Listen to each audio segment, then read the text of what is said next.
अस्सलाम वालेकुम दोस्तों, आज आप देख रहे हैं peakadmissions.com। दोस्तों, उम्मीद है कि आप सब खैरियत से होंगे। जैसे कि आप यहाँ पर देख रहे हैं, आज हम जिस यूनिवर्सिटी का ओवरव्यू लेकर आए हैं वो है कंबाइंड मिलिट्री हॉस्पिटल। तो दोस्तों, आज हम इसके बारे में कुछ पॉइंट्स डिस्कस करेंगे जो कि एक यूनिवर्सिटी की इन्फॉर्मेशन हासिल करने के लिए बहुत ज़रूरी है। तो इस वीडियो को एंड तक ज़रूर देखिएगा। चलते हैं हम अपने आज के पॉइंट्स की तरफ। हमारा फर्स्ट पॉइंट है कैंपसेस। जी, चूँकि बात हो रही है कंबाइंड मिलिट्री हॉस्पिटल लाहौर की, तो इसका एक ही कैंपस होगा जो कि लाहौर में है। और ये कैंपस है कितना बड़ा, ये हम देख लेते हैं। The campus in Lahore occupies over 12 acres. तो जो CMH का लाहौर कैंपस है वो तकरीबन 12 एकड़ पर मुश्तमिल है और काफ़ी अच्छा आर्किटेक्चर और कॉम्प्लेक्सिटी इसकी बनी हुई है, मॉडर्न सी। जो स्टूडेंट्स वहाँ पढ़ते होंगे या जो एडमिशन लेना चाह रहे होंगे वो इसकी पिक्चर्स भी देख सकते हैं इंटरनेट पर। नेक्स्ट हम चलते हैं पेपर पैटर्न की तरफ। पेपर पैटर्न में हम जैसे कि पहले merit calculator, merit list, test and criteria discuss करते हैं, आज भी हम चलेंगे इन्हीं पॉइंट्स की तरफ। फर्स्ट ऑफ ऑल चलते हैं हम मेरिट कैलकुलेटर की तरफ। यहाँ पर एक स्क्रीनशॉट अटैच है जिसमें आपको अपनी वैल्यूज पुट करनी है, तो ये आपको आपका ग्रेड कैलकुलेट करके दे देगा।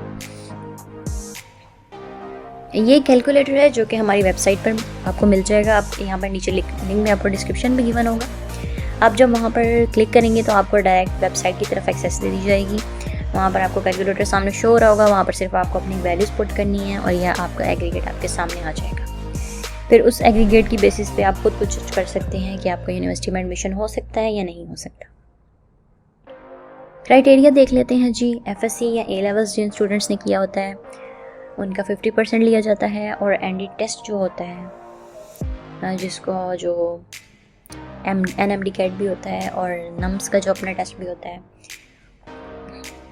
तो यहाँ पर NMD कैट और सेट की बात हो रही है, उसकी बेसिस पे एडमिशन होगा। उसमें आपके जितने भी मार्क्स आएंगे उसका 50% लिया जाता है, और FSC के जितने मार्क्स होते हैं उसका 50% लिया जाता है। इन दोनों को मिलाकर आपका एग्रीगेट बनाया जाता है। फिर आपका एडमिशन जो होता है उस एग्रीगेट पर यूनिवर्सिटी में होता है। नेक्स्ट हम चलते हैं अपनी मेरिट लिस्ट की तरफ। मेरिट लिस्ट की मैंने पहले भी बहुत सारी वीडियोस अपलोड की हुई हैं। अगर आप टोटल मेरिट लिस्ट पूरी देखना चाहते हैं CMH लाहौर की, तो इसका लिंक भी डिस्क्रिप्शन में गिवन है। यहाँ पर हमने आपको वैसे ही एक स्क्रीनशॉट अटैच कर दिया है जिसमें आप देख सकते हैं कि फर्स्ट क्लोजिंग मेरिट लिस्ट है और थर्ड क्लोजिंग मेरिट लिस्ट है। MBBS फॉरेन और ओपन मेरिट और foreign BDS open merit, BDS foreign, ये दोनों यहाँ पर गिवन है। और इनके सामने राइट साइड पर इनके एग्रीगेट्स भी गिवन है कि इन एग्रीगेट्स पर ये क्लोज हुए थे।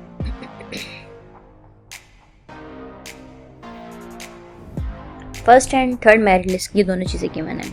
इसके अलावा अगर आप टोटल मेरिट लिस्ट को एक्सेस करना चाहते हैं तो श्योरली आपको लिंक नीचे गिवन है, वहाँ से जाकर आप एक्सेस कर सकते हैं उसको। नेक्स्ट हम चलते हैं टेस्ट एंड क्राइटेरिया की तरफ। जी, इसको ज़रा गौर से सुनिएगा और देखते रहिएगा। मेरिट लेफ्ट साइड पे जो स्क्रीनशॉट अटैच है उसकी तरफ पहले हम जाते हैं। क्वालिफिकेशन और टेस्ट जो होता है आपका, उसमें मैट्रिक जो आपका होता है या उसके इक्विवेलेंट आपने जो भी डिग्री की होती है। सपोज़ यहाँ पर मैट्रिक के स्टूडेंट्स भी होते हैं, O लेवल्स के स्टूडेंट्स भी होते हैं, और कुछ ऐसे स्टूडेंट्स भी होते हैं जो बाहर से आए होते हैं फॉरेन से। उनकी जो इक्विवेलेंस होती है वो मैट्रिक की इक्वल जो होगी वो उसका 10% लिया जाएगा। इसी तरह FSC और जो A लेवल्स वाले स्टूडेंट्स होते हैं या फिर वो स्टूडेंट्स जो बाहर से किसी कंट्री से आए होते हैं उनका 40% लिया जाएगा, जिन्होंने वहाँ से डिग्री की होती है जो FSC की इक्विवेलेंट होती है। लेकिन जो ये स्टूडेंट्स होते हैं जो बाहर से आए होते हैं, इन्हें जो IBCC है उसका सर्टिफिकेट लेकर यहाँ पर देना होता है। उसके बाद ही आपको एडमिशन मिल सकता है, जो कि होता है इंटर बोर्ड चेयरमैन कमेटी जी, वहाँ से। उसके अलावा जी NUMS एंट्री टेस्ट होता है, यहाँ पर सेट टेस्ट होता है। CMH लाहौर में जो आप एडमिशन ले सकते हैं वो इन2 बेसिस के ऊपर ले सकते हैं, इन2 टेस्ट्स की बेसिस पे। एक है जी NUMS एंट्री टेस्ट और एक है जी SAT 2 जी। अब ये देख लेते हैं हम, जहाँ पर स्टार बना हुआ है SAT के पास 50% जो है for local students competing on the basis of SAT 2 appearing in NUMS entry test is mandatory। जो पाकिस्तानी स्टूडेंट्स हैं, local students, basically Pakistani students को कंसीडर किया जाता है। वो अगर SAT की बेसिस पे compete कर रहे हैं, SAT 2 की बेसिस पे, तो उनका नम्स एंट्री टेस्ट में आना या उनका नम्स एंट्री टेस्ट देना मैंडेटरी होता है। लेकिन अगर बाद में PMDC जो है वो या नम्स ये डिसाइड कर ले कि सेट 2 एग्ज़ाम स्कोर को कंसीडर नहीं करना, तो फिर जो स्टूडेंट्स हैं उनकी जो लोकल सीट्स होंगी वो नम्स एंट्री टेस्ट की बेसिस पे ही होंगी, सेट कंसीडर नहीं किया जाएगा अगर वो ऐसा ऑर्डर दे देते हैं PMDC या नम्स।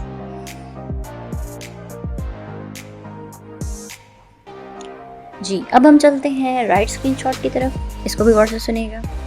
वो कैंडिडेट्स जिन्होंने सेट 2 एग्जामिनेशन स्कोर में क्वालिफाई किया है, मिनिमम जो है उनके मार्क्स 550 या इससे ज़्यादा होने चाहिए in each of 3 subject sciences, जो कि बायोलॉजी, केमिस्ट्री या फिर थर्ड सब्जेक्ट आपका फिज़िक्स या मैथमेटिक्स, इन दोनों में से कोई एक हो सकता है, वो एलिजिबल हो सकते हैं अप्लाई करने के लिए। Student seeking admission are encourage to take SET 2 exam and NUMS entry test simultaneously. जो जितने भी स्टूडेंट्स हैं, जाहिर है अब आप किसी भी इंस्टीट्यूट में जाना चाहते हैं, आपका जहाँ भी एडमिशन हो, आपकी यही प्रेफरेंसेस होती है कि आप बहुत सारी जगहों पर अप्लाई कर सकें, आप सारे टेस्ट दें और आप सारे ही टेस्ट देते हैं। तो इसी तरह जो मेडिकल के स्टूडेंट्स होते हैं उनका भी यही क्राइटेरिया होता है कि उनकी पूरी कोशिश होती है कि हम नम्स का टेस्ट भी दें, सेट भी दें और जो NMD कैट चल रहा होता है वो भी दें। तो यहाँ पर भी वो ये कहना चाह रहे हैं कि आपका सेट 2 आपको देना चाहिए, नम्स भी देना चाहिए, NMD कैट, ये सब टेस्ट आपको देने चाहिए अगर आप अपना एडमिशन सिक्योर करना चाहते हैं। Merit calculation for admission will automatically utilize the higher marks either from NUMS entry test और सेट। ये सबसे अच्छी बात जो इन्होंने यहाँ पर लिखी है कि आपका मेरिट कैलकुलेशन जो होगी एडमिशन के लिए, उसमें आपके नम्स एंट्री टेस्ट में अगर ज़्यादा मार्क्स होंगे तो उससे कंसीडर कर लिया जाएगा, या फिर सेट 2 में अगर आपके ज़्यादा मार्क्स होंगे तो उसे कंसीडर कर लिया जाएगा। मतलब कि इन दोनों में से जिसके भी मार्क्स ज़्यादा होंगे वो कंसीडर किया जाएगा। However if at a later stage PMDC जो है वो डिसाइड कर लेता है कि हम सेट 2 की बेसिस पे लोकल स्टूडेंट्स का एडमिशन नहीं दे रहे, तो उन लोकल स्टूडेंट्स नहीं, लोकल सीट जो आपकी यहाँ पर होती हैं जो कि मेरिट बेसिस सीट्स होती हैं, तो फिर उन पे जो एडमिशन होगा वो सेट 2 की बेसिस पे नहीं होगा, वो नम्स एंट्री टेस्ट की बेसिस पे होगा। लेकिन ये उस इन केस अगर PMDC आपको सेट 2 को कंसीडर नहीं करती। Then G, the validity of NUMS entry test is 1 year, hence the NUMS entry test taken only during the admission year is acceptable.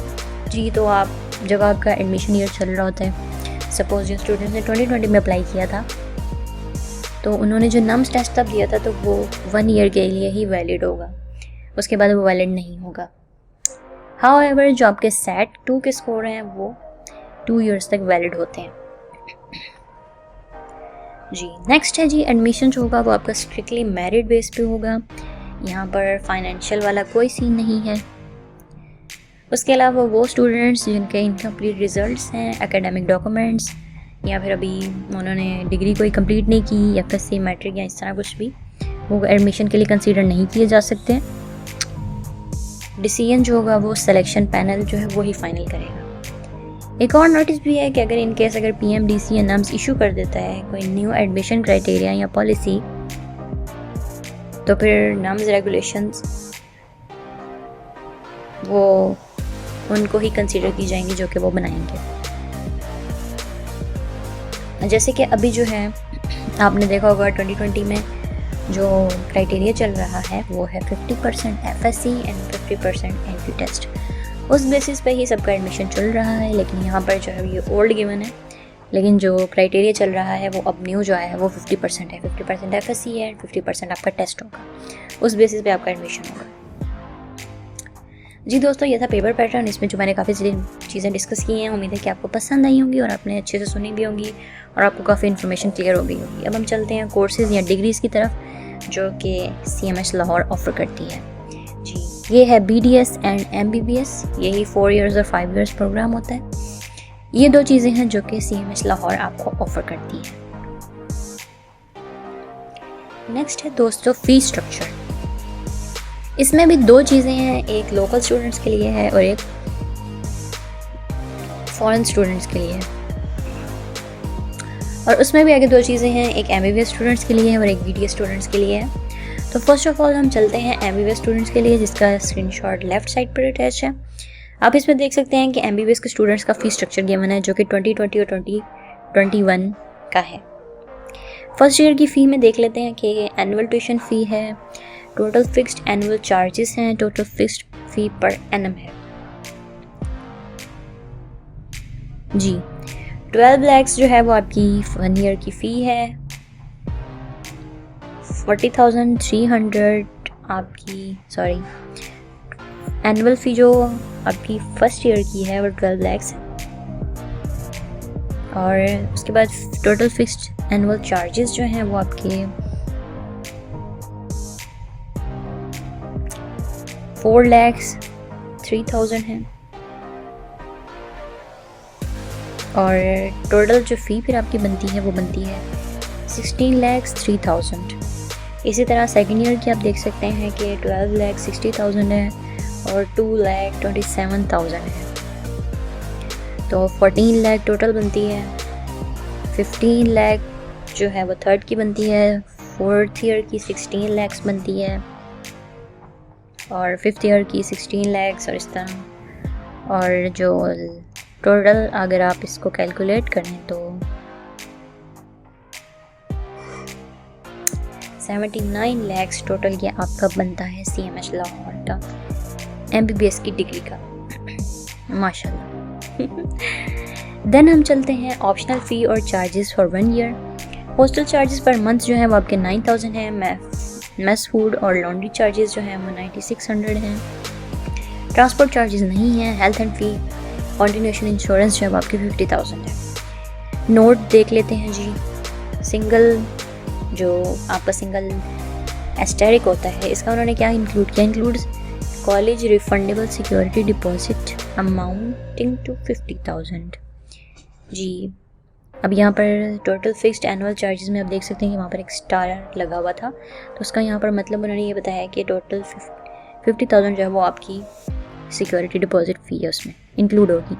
उसके अलावा जो डबल स्टार बने हुए हैं, health and fee continuation incharge insurance to be paid as per college policy,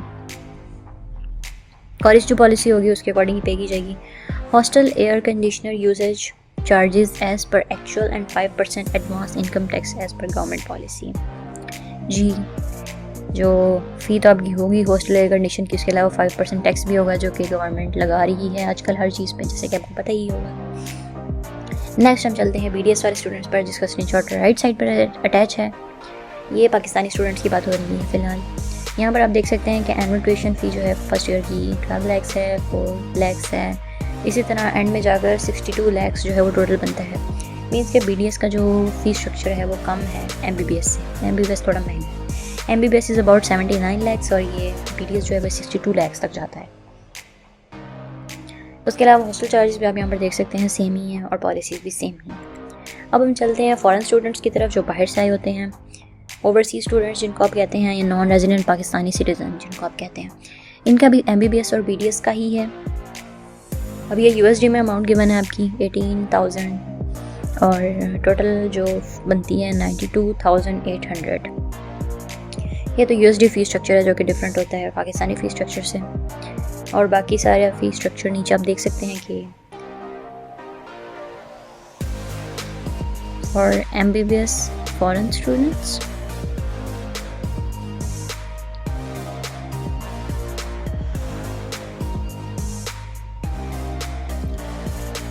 और नीचे जो है जी BDS वाला भी है। यहाँ पर BDS वाला आप देख सकते हैं राइट साइड पर। इसमें भी आपको नोट गिवन है स्टार के साथ, तो वहाँ पर उसका हेल्थ और इंश्योरेंस जो फैसिलिटी है वो कॉलेज के अकॉर्डिंग ही की जाएगी, जो पॉलिसी उनकी होगी जी। ये था MBBS और BDS का फॉरेन स्टूडेंट्स के लिए पॉलिसी CMH लाहौर की। आप यहाँ पर इनको भी देख सकते हैं।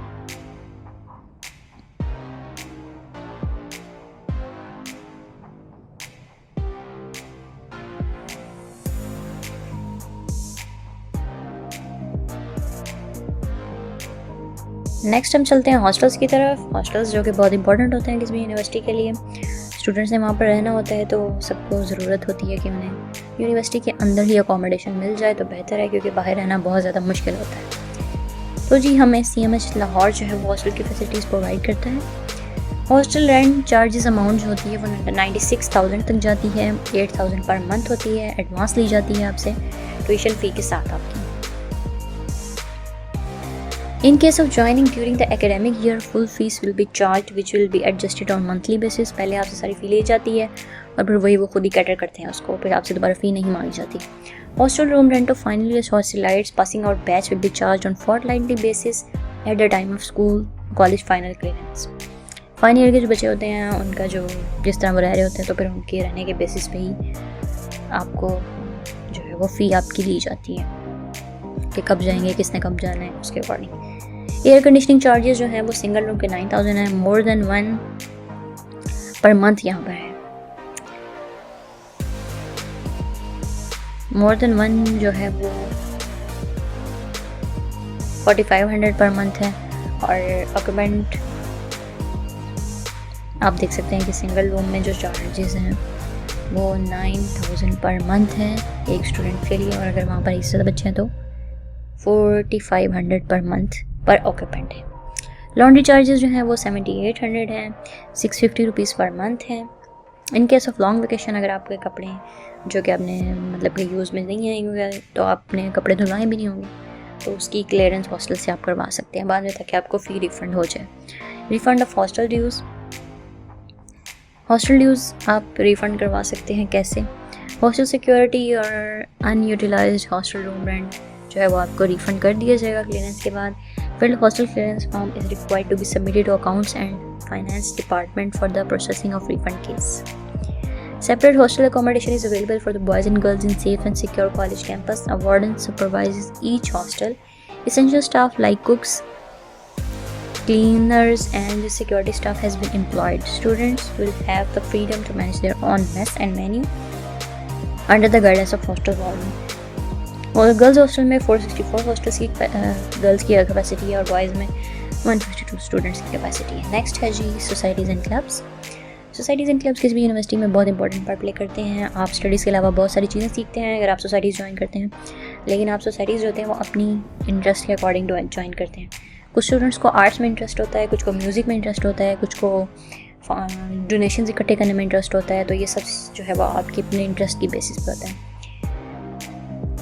CMS लाहौर भी हमें सोसाइटीज़ प्रोवाइड करता है जिसमें है किरत और नाच society, film making club, arts and crafts club, photography club, olympiad and fun fair, students blood donor society, patient welfare society, debating and quiz club, dramatics club, college magazine club and music club. Depend करता है कि आपको किस तरह की society join करनी। Next है जी sports भी बहुत ज़्यादा ज़रूरी होते हैं किसी भी यूनिवर्सिटी के लिए। तो स्टूडेंट्स को स्टडीज़ के साथ साथ स्पेशली जो ये मेडिकल यूनिवर्सिटीज़ होती हैं इनका तो सारा फोकस ही हेल्थ पे होता है, तो बेसिकली इनमें तो ये एक्टिविटीज़ ज़्यादा से ज़्यादा होनी चाहिए। CMS लाहौर जो है ये भी आपको स्पोर्ट्स की फैसिलिटीज़ प्रोवाइड करता है जिसमें आपको जो स्पोर्ट्स करवाते हैं आप स्पोर्ट्स की पिक्चर्स भी देख रहे होंगे यहाँ पर अटैच हैं। 400 मीटर्स रेस होती है, फुटबॉल होती है, बास्केटबॉल होती है, क्रिकेट होती है, रनिंग होती है, बैडमिंटन होती है, table tennis, volleyball and netball. ये कुछ फैसिलिटीज़ हैं जो कि CMS लाहौर आपको स्पोर्ट्स की प्रोवाइड करता है। जी दोस्तों, ये थी आज की हमारी छोटी सी video combined military hospital Lahore के बारे में। अगर आपको पसंद आई है तो लाइक और कमेंट करके ज़रूर बताइएगा, और अगर आपका कोई भी क्वेश्चन है या कोई भी क्यूरी है जो कि यहाँ पर मैं नहीं बता पाई तो आप वो कमेंट्स में आपसे पूछ सकते हैं। मिलते हैं नेक्स्ट वीडियो में, अपना ख्याल रखिएगा। अल्लाह हाफ़िज़।